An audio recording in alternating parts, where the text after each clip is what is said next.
All right, so this is the second part of Chapter 11. It's on politics. That is the other social institution that Chapter 11 covers. Before we start talking about politics, we are going to take a step back and talk about a related social institution, and that's government. So, government is the formal organization that has the legal and political authority to regulate relationships among people in a society and between the society and others outside of its borders. Um, we're going to come back to that word authority and the sociological definition and conception of that term in a couple of slides. But before we get there, let's acknowledge the fact that there are multiple forms of government. Um, and we are going to be talking about all of them in this introduction to this chapter. So beginning with monarchies. So monarchies are is a form of government where there is a monarch, a king or queen, and they have some form of authority. Usually it is based in what we call traditional authority, the idea that their lineage gives them the right to kind of make these governmental decisions. Um, in modern day monarchies, traditional monarchies, there was largely just like rule of one, right? What the monarch says goes. If you think about today with like England, there is a monarch, but they are more of a symbolic figurehead because they still have like a parliament and they have elections. But traditionally, a monarch was a rule usually of one. Democracies, however, is the rule of many. And the emphasis here is on the role of citizens. And there are kind of two primary forms of democracies. There are direct participatory democracies, and then there are representative democracies. Which also can be thought of as republics. So a direct participatory democracy is that people themselves vote on the issues, right? They vote for policies, they vote for legislation. A representative democracy, people vote for a representative who then, in fact, votes on the issues. Then you have dictatorships and oligarchies. So this is a rule by few. And in this, you have either an individual or small group that has concentrated power. And how much power and how much they control they have varies, but usually it's much more power and control than what you would have in a democracy. If it is totalitarianism, it is total control. People have no real rights, no say. There's a lot of repression. Authoritarianism, it isn't that same complete level of repressive control, but it's still a very high level of control. The government micromanages a lot of areas of the average citizen's lives. And then once again, you see anarchy, where basically there's rule by none. There's like a power vacuum. There is no government structure. So how do we develop our government? So, in America, we started off as a colony of England. And when we decided we didn't want to be a colony anymore, and we were thinking about, what is this new government that we are going to form? What is it going to look like? A lot of that, what is it going to look like, is the details were written down in our Constitution, right? You see there a picture of the actual Constitution. It kind of outlines our structure for what we wanted our government to look like, how we wanted our government to run, what types of rights we wanted our citizens to have. So the Constitution has three basic parts. The first part is the preamble. It explains the reason for the Constitution. And it begins, we the people of the United States, in order to form a more perfect union, establish justice, ensure domestic tranquility, provide for the common defense, promote the general welfare, and secure the blessings of liberty to ourselves and our posterity, do ordain and establish this Constitution for the United States of America. So this is basically us explaining like what's going to come next. And so then we have the articles. There's 7 of these, and then they provide the outline for the 3 branches of government, as well as explains kind of the distinction between state and federal powers. And we'll come back to that three branches of government here in a second. And then we have the amendments. And so these are, this is the process by which the Constitution can be changed. Now, the first 10 amendments were there at the very beginning. They're called the Bill of Rights, and they protect our personal liberties. And so, you know, obviously a lot of us are well aware of the First Amendment, even if we sometimes get it wrong, but it gives us, you know, the freedom of speech and religion and press and assembly and petition. Amendment 2, the right to keep and bear arms. Amendment 3, which, you know, maybe was much more important back then than what it is today. This is often one that students don't know, and that's we have the government can't force us to shelter soldiers in our homes. Then we have the next 4 through 8, which all kind of deal with our rights in kind of the judicial legal system. Amendment 4 protects us against like unreasonable searches. Amendment 5 means that we don't have to testify against ourselves in court. Amendment 6, we have the right to a fair and speedy trial. Amendment 7, we have the right to a trial by jury. And Amendment 8, we're protected from cruel and unusual punishment. Amendment 9 basically says that we have rights that aren't listed in the Constitution. So just because something isn't listed doesn't mean that we don't have a right to that. And then Amendment 10 basically establishes states' rights if something is not outlined as being a power given to the federal government in the Constitution, then it's supposed to belong to the state or belong to the people. Now, since that Bill of Rights, we then have since added 17 more. So there are 27 amendments in total, right? And so you can think, you know, of some of the other amendments you might just kind of know off the top of your head, you know, the 13th Amendment, which of course abolished slavery, and the 14th Amendment, which, you know, kind of established, you know, citizenship, and extended kind of the protections of the Constitution to all citizens of the United States, regardless of like race and religion and creed. 15, which extended the right to vote, suffrage to all men. It wasn't until Amendment 19 that women got the right to vote. As we talked about in the last chapter, you know, we in the 20th Amendment, of course, we prohibited alcohol, but then we reversed that decision a couple amendments later. The Amendment 25 is kind of establishes under, you know, what circumstances a president can be removed. So even though we haven't added a lot of amendments throughout the history of the Constitution, the fact of the matter is the Constitution was created to be a living document. The founders expected that it was going to be amended, which is why they built that process into the document. So as we discussed, you know, there was built into the Constitution in the articles, the description of the branches of government. And that's because if you think about what type of government the United States is, we are what people either describe as being a representative democracy or a republic. There's an argument that can be made that both of those terms are correct, and I give you an article that makes that point, meaning that we elect our representatives, and our representatives go and represent us in one of those branches of government, the legislative branch, which is comprised of Congress, and there are two bodies of Congress. There's the House of Representatives and there is the Senate. So every state has the same number of senators too. However, how many representatives they have is based on population. And so states vary in the number of representatives they send to the House of Representatives. And the amount of time, although there are no term limits for either house, how often that they have to be reelected does vary between the Senate and the House of Representatives.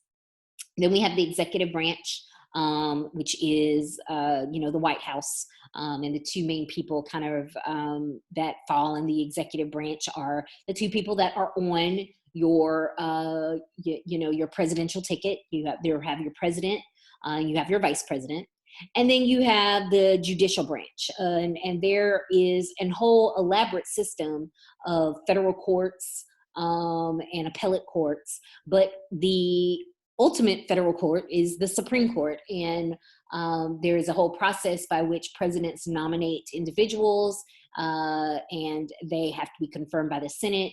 But then those terms last a lifetime. People, keep them until they die or until they retire. It's up to them. But all three of these, bodies represent the fact that in our government, we have a separation of power and a system of checks and balances. So, legislation, I'm sorry, emails are just steadily coming through. Legislation can be vetoed, by the president. And presidents can be reined in by the Supreme Court if they say that they are not appropriately wielding their executive powers.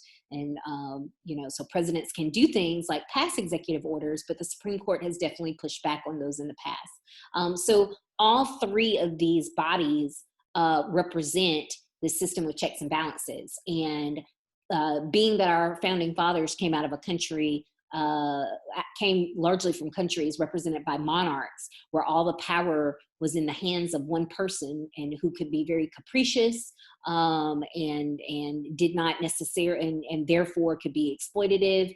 The system could be corrupt. They were trying to avoid that happening here.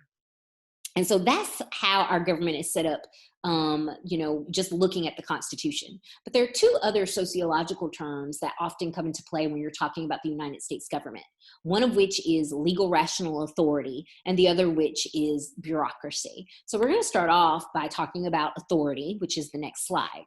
So in order to understand authority, then you first need to understand another concept, which is called domination. The idea that people readily accept control by certain other people in society. They acknowledge that they have authority over them, that they obey those people, and they obey their wishes. And so domination can be legitimate or illegitimate. So if someone runs up and, puts a gun in your face and tells you to do something, that is domination, but it's illegitimate domination, right? It's not domination that you agreed to. It's not domination that's based on any kind of fair practice in your society. If your governor, passes, for instance, a shelter at home order, you are supposed to follow that order, because that is legitimate domination. Whether you voted for him or not, you live in a system where we say we will acknowledge the authority of people who are elected to be our leaders. And those leaders, when they are acting in the position of office and making policies, we will uphold those policies. So domination, that central question is, why do we obey given certain people, given groups of people? If it's legitimate domination, we obey them because we accept that those people have authority over us, that they have the right to tell us what to do. And there are three types of authority. The first type of authority, which I already mentioned when I talked about monarchies, is called traditional authority. This type of authority is based on kind of age-old rules and powers. Like, you respect the right of this person or entity to tell you what to do because it's the way it's always been done. So this would be the case of royalty, priests, parents. Their authority is legitimate because of history and tradition. And the expectation is that tradition needs to be reinforced to remain stable. Then we'll skip down because we'll save legal rational for the end, is charismatic. This is, you give this person authority over them because of who they are, right? If you've ever heard someone say that's a charismatic person, it's a person that people want to follow. oftentimes people that have charismatic authority have been revolutionary forces. And this can be for good or for bad. So a charismatic authority would be, Martin Luther King Jr., who had no official position in society, but yet led the whole civil rights movement. Or it could be for worse. Think about, before Hitler established himself as chancellor of Germany, when he was just kind of building his kind of persona and his authority among Germans. That was charismatic authority, right? People that were listening to his speeches and supporting his ideas before he even had a position of power. So charismatic authority is made legitimate by the personal qualities, their heroism, their oratory skills, their sacrifice of the leader. This type of authority is always going to be very unstable because it's just based on the person. There would not necessarily be like a smooth transfer of authority to another individual, because people only follow and listen and obey that individual because of who they are. So if something was to happen to them or if something was to change, this would be a potential problem. Which brings us to the type of authority that we established in our government in the United States, and the type that we still have today, is legal rational. This emerges in parallel with bureaucratic organizations, and we're going to talk about bureaucracies here in a second, and it's derived from laws and positions. And so it is the opposite of charismatic authority, because it is the separation of authority from personality. It's the idea that you respect the office, you respect the position, you acknowledge that they have the right to make policy or to tell you what to do, regardless of how you feel about the person. And so it is made legitimate by procedures and rules and institutions themselves. And it's relatively stable because as long as those rules and procedures are followed, the fact that, every 4 to 8 years we have a new president, the authority around the president doesn't change based on who the president is. So, even if you do not like the current president or did not like the president before him, the fact of the matter is that for most of us, it didn't change the fact that, we still paid our taxes, we still followed the laws, we, still did what we were supposed to do, because that's how legal rational authority works. So bringing us to this other concept, that in our government, we rely a lot on bureaucracy. So what is bureaucracy? Bureaucracy itself, as just kind of a sociological type, is that as society has become more complex, they had to find rational ways to organize it so that it would run efficiently. And so bureaucracy is just this expert system of administration. And it's based on several things. It's based on the fact that, rules are written down, so there are formal rules and regulations, that decisions are made through the application of specific procedures to try to eliminate subjective judgments, that all of this is captured through detailed documentation. As we discussed, there's a strict separation of individual personality from like the task or position. Authority is because of the post and not the post holder. A lot of bureaucracies have a very rigidly hierarchical organizational structure, so that this person has a boss, and that their boss has a boss, and that boss has a boss. So you kind of are always kind of know, who, what the flow of power and decision making is within the entity, and that most people are supposed to have these posts, get these positions where they have authority because of the position, that they get those positions because of formal qualifications and credentials. So it's supposed to eliminate like nepotism and giving jobs to like, your friends or your family or people who just, supported you, that you are supposed to be giving jobs to people who are qualified because of their education, their expertise, their experience to hold those jobs.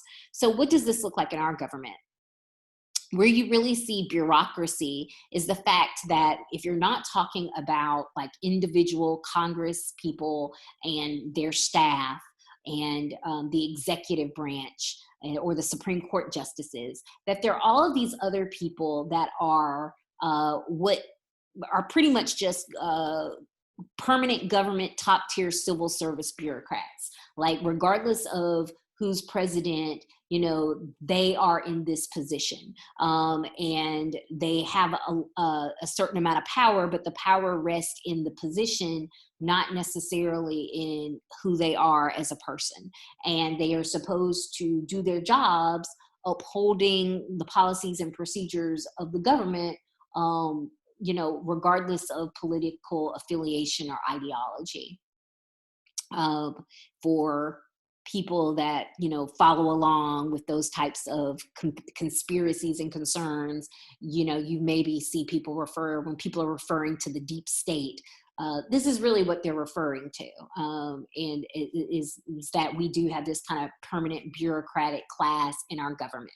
And part of it is because, unlike presidents, who, as I indicated, are replaced every 4 to 8 years, unlike Congress people, and depending on whether you're a representative or a senator, you're replaced every 2 to 6 years. If we had brand new people in all these positions every 2 to 6 years, 2 to 8 years, our government wouldn't be very stable. So although it's a representative democracy where we do elect a lot of the main, decision makers, the people who actually then get those decisions, put those decisions in practice, are not in fact elected. They are this kind of permanent bureaucratic class.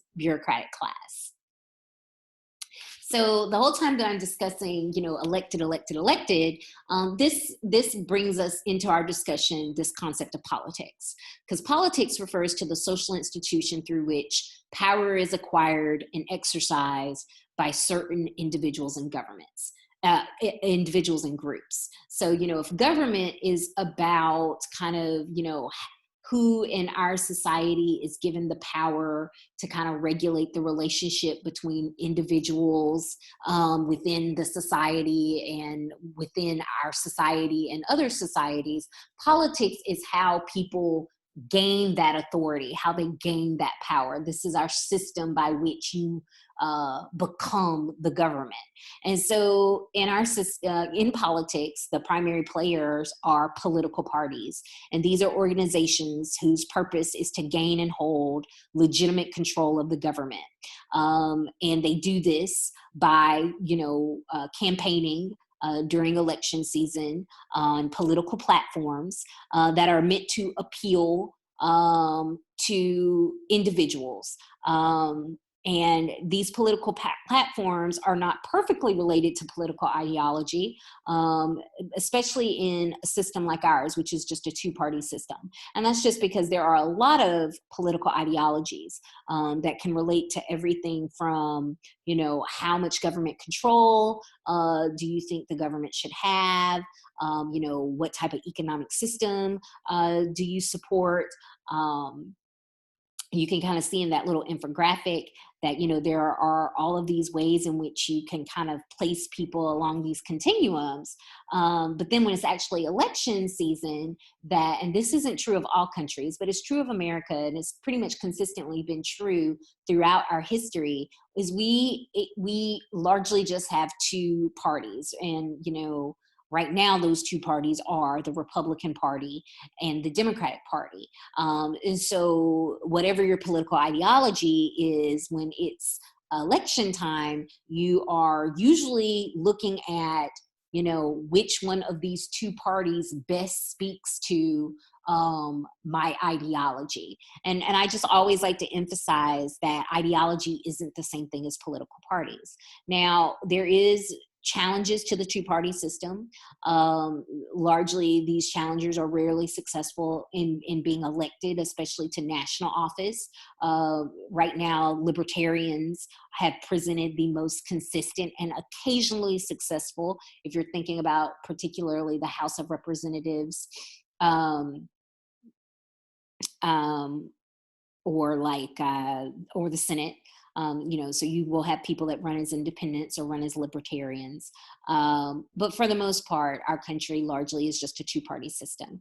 And so for this reason, these two parties shape, they make political platforms meant to appeal to potential voters. And, knowing that for a lot of voters, there's always going to be some trade-offs. But particularly each political party has kind of carved out some single issue voters that almost always largely will vote for their party, because for those single issue voters, it's not about a political ideology or about multiple components on the platform. It comes down to a single issue. And that issue could be, abortion rights, or that issue can be, gun rights, or that, what's starting to be a more popular single issue, especially among younger voters, is, things related to the environment and climate change. And so voters are looking to see, which party, best aligns with my ideology, or what is that party's stance on my single issue. And then that's how they vote. And so in this way, even though a lot of things that, especially if you're talking about like more moderate Democrats and more moderate Republicans, they agree on a lot of things in practice, their political platforms are oftentimes meant to arouse as extreme loyalty and emotions, because they're pandering to these voters. So, what does this mean for our country? As we kind of go into talking about some of the problems that we have in politics, let's just think about our last major election, which was our presidential election. And so you'll see that, first of all, the overall results, President Trump got 46.1% of the votes, and Senator Clinton got 48%, and then 5.7% of the population voted for someone else. But we have President Trump. We don't have President Clinton. Why is that? Well, that's because of the Electoral College, which is a entirely separate, confusing system. But part of why I'm including this map is because when you look at this map, this kind of explains the logic behind the Electoral College, whether you agree with it or not. Because if you look at that upper map, which is the smaller one, that's the one that looks like the country that we all know. And if you looked at that map, you would be like, oh yes, most areas in this country are Republican or Republican leaning. Well, the thing about that map is it's taking people's votes and how a county, a voting district leans, but it's not accounting for the number of people who live in that area. So, it's treating the same square footage that's in a very densely populated area like New York or LA as being the same as the same square footage in Wyoming that might be more cows and fields than it is people. So that bottom map, which is a gridded population cartogram, it resizes areas to try to account for the total number of people who live there. And if you look at that map, then it maybe makes a lot more sense how Clinton could have won the popular vote, but not in fact won the election, because a lot of the growing urban areas where more and more people in our country are living, places like Los Angeles, New York City, Chicago, Washington, D.C., Denver, Seattle, Miami, those places are Democrat or lean Democrat. Very few cities are Republican or lean Republican, large cities, I mean. Even cities like Atlanta, which is technically in the South, and Georgia went to President Trump, but most of that was because of the suburban and rural voting districts in Georgia, not the city of Atlanta itself. And so that is one thing that, as we are in an election year, it is worth noting that the last we've had two elections where the person who won the popular vote did not win the election. Is certainly worth considering. How many more times can that happen in our country without people starting to maybe grow upset or very jaded at how this system is set up?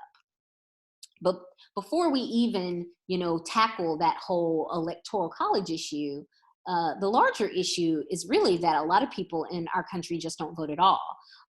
Depending on the election year, um, but even just looking at presidential elections, because non-presidential elections, the voting participation rate is much lower.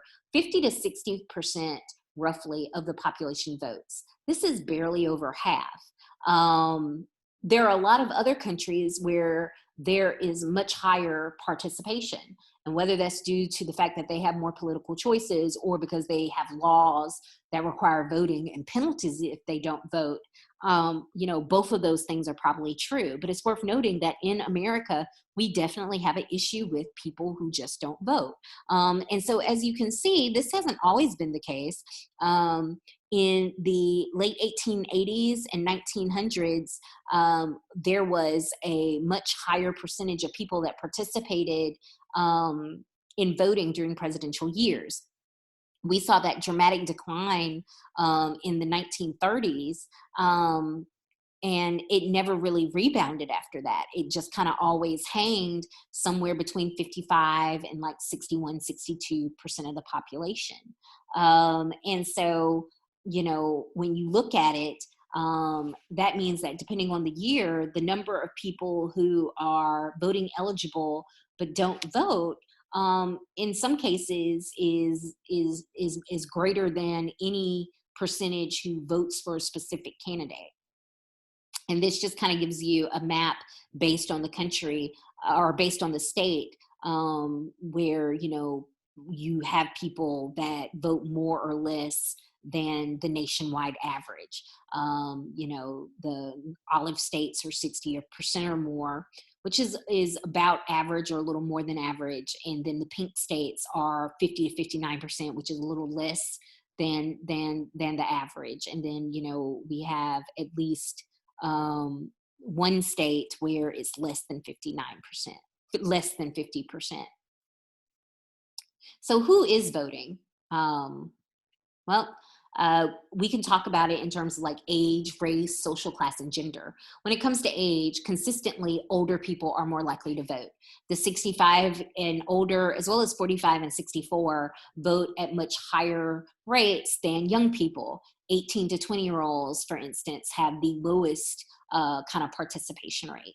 And there are all types of explanations as to why that might be. Perhaps they don't realize yet how important voting is, what role government really plays in their lives. Maybe they just have a lot of other things kind of going on. Maybe they don't plan their time quite as wisely, so they miss out on registering and miss the deadlines to early vote and aren't able to or don't want to wait in line on actual election day. But certainly younger people cannot be counted on to come out and vote as consistently as older people do. Then in terms of gender, consistently across the last few elections, women are more likely, by a few percentage points, more likely to come out to vote in presidential elections as well as non-presidential elections than their male counterparts. When we look at race, whites are most likely to vote, but African Americans also, especially you can kind of see that jump during 2008 and 2012, the years that Obama ran, but even still remaining in 2016 into the 60%, where we see what we have historically seen less of is Asian American and Latino participation, although it's worth noting that while neither were more than 50% in the 2016 election, you can still see that it was a gain over the last 3-4 elections before that. Then in terms of like education and labor force status, the employed are more likely to vote than the unemployed. College graduates are much more likely to graduate than, or much more likely to vote than people who did not graduate from high school. And income, people that make more than $100,000 are most likely to vote, and people that make less than $20,000, so below the federal poverty line for most households, are least likely to vote. And these are just some graphs that make that exact same point, in case you'd like to see it in graph format as opposed to charts. So there are differences in voting rates. The follow-up question is, do they vote for different people? And the answer there is yes. That women have leaned a little bit more Democrat than men. And this has become, if you look at the gap between the women who vote Democrat and versus Republican and the men who vote Democrat versus Republican, this has been a growing kind of a divide in the last couple of elections. In terms of racial ethnic differences, African Americans are more likely to vote Democrat than they are to vote Republican. And the same is true for Latinos, and the same is true for Asian Americans. Whites are more likely to vote Republican than Democrat, although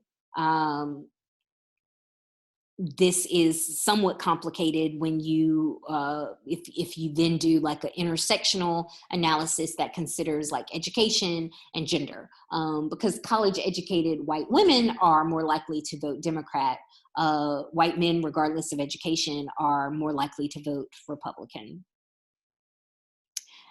And the fact of the matter is when we're talking about voting participation, it's worth acknowledging that there are people who can't vote. Obviously, if you are not a citizen, you cannot vote in a presidential election. But if you are a citizen and you have been convicted of a serious crime, then it's also a possibility that you can't vote as well. It depends on the state that you live in, which makes this a little confusing. So in 47 states, you can't vote if you're in prison. The exceptions are Vermont, Maine, and Florida. Although Florida just passed this law and they are being very slow about implementing it. For 22 states, you can't vote if you are on probation after having been convicted of a felony, meaning you're no longer in jail, but you're still serving probation. And in 12 states, you can't vote even after you completely have completed your sentence. And so this is oftentimes a source of debate, right? If the purpose of incarceration isn't to punish and stigmatize people forever, what argument do we have for those 12 states that don't even allow people to vote even after they have completed their sentences, completed their probation? And there are people, primarily social conflict theorists, that argue that a lot of these laws are politically motivated because of the fact that convicted felons are more likely to be lower class and or racial ethnic minorities, and they're more likely to be Democrats. So we see a lot of these laws that don't allow felons to vote, or ex-felons to vote at any point after being convicted of a felony. We see those laws most in red states, in Republican states. Why so much apathy, right? So if we're not talking about people who aren't citizens, and we aren't talking about people who are in jail or used to be in jail, that's still a large number of people who could vote and don't. So why don't they? Part of it probably has a lot to do with the fact that there has been declining trust in the government from 1960 to 2015. On that graph, you can see that there was a decline in the government. There was a spike in 2000. A lot of that was pro-America, kind of a pro-America kind of boost that people felt at the start of, or right after 9/11, before kind of our time in the Middle East became very long and entrenched, in which case you saw a dramatic decline over that time. And then if you just ask people about, their public confidence in selected institutions, and this was in 2017, people have a lot of confidence in the military in this country. But there is no other institution that more than 50% say they have a great deal or quite a lot of confidence in. 41% feel that way about religious institutions. 36% of people feel that way about schools. Congress is way down there at the bottom, where only 12% of the people who responded to that survey said that they have a great deal or a lot of confidence. So all of that might be factoring into why people don't vote. But certainly the other thing that might factor into it has a lot to do with the fact that people feel like their vote doesn't matter or doesn't count. And to understand maybe why people feel that way, we need to switch to another problem of US politics, and that is the role of money in our elections. So I talked about in the last video the concept of political economy, the idea that the economic and political life of a nation or a world region is closely linked.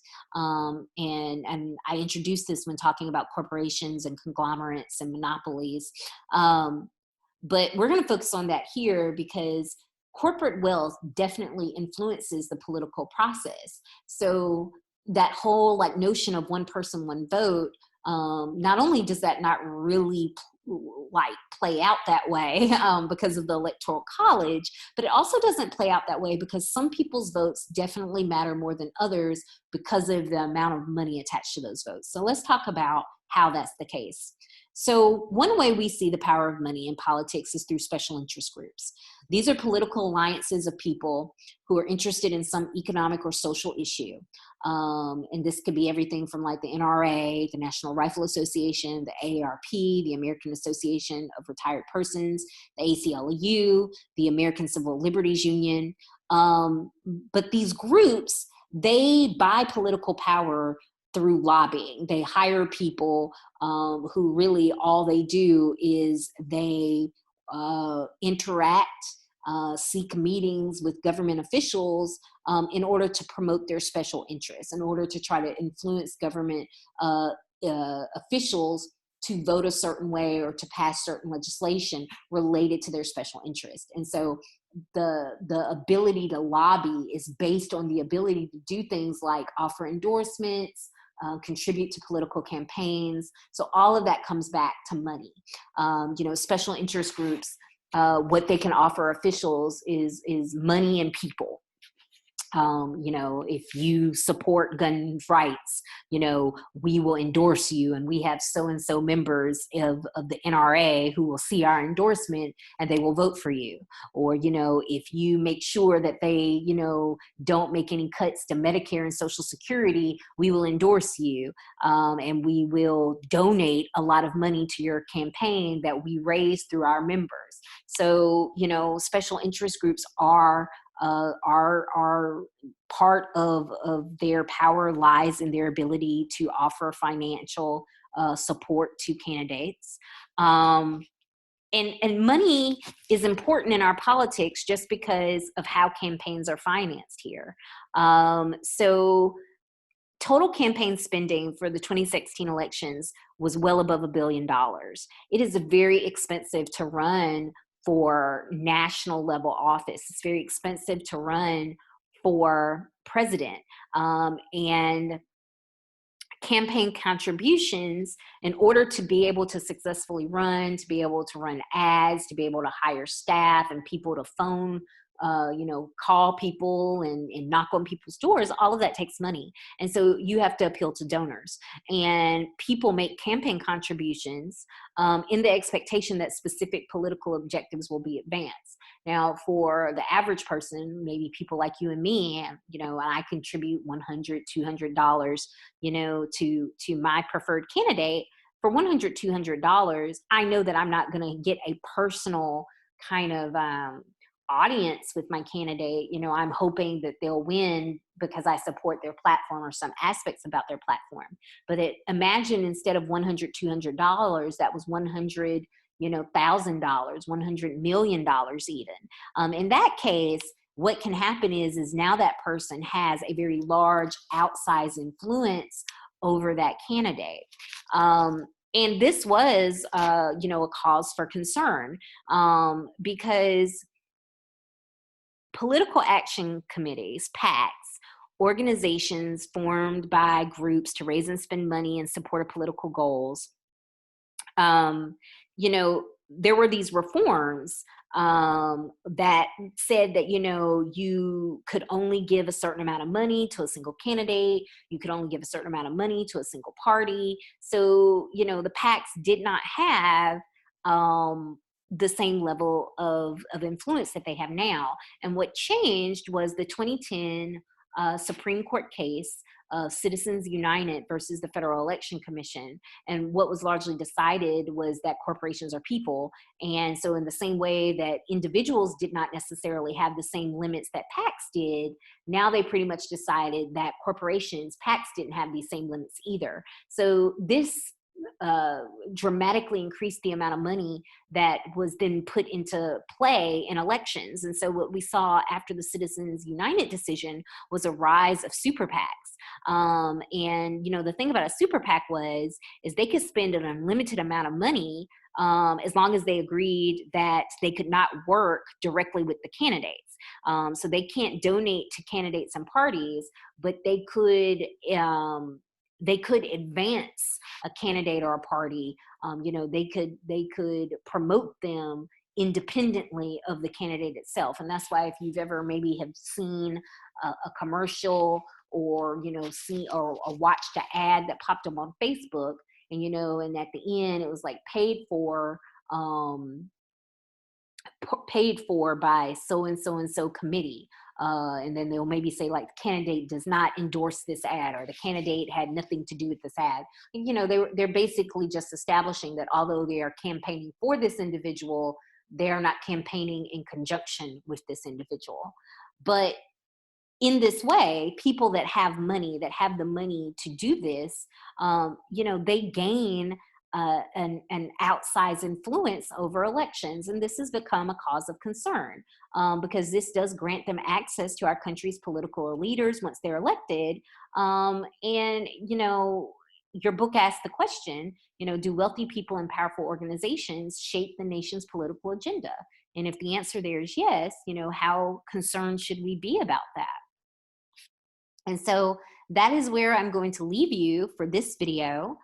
There won't be a video for the third part of this chapter where there is a discussion of theories, although you are going to want to make sure that you know that material, particularly C. Wright Mills and his conception of the power elite. And then, of course, as always, the chapter will end with that discussion of ideologies and how different political ideologies have different takes on the economy and politics.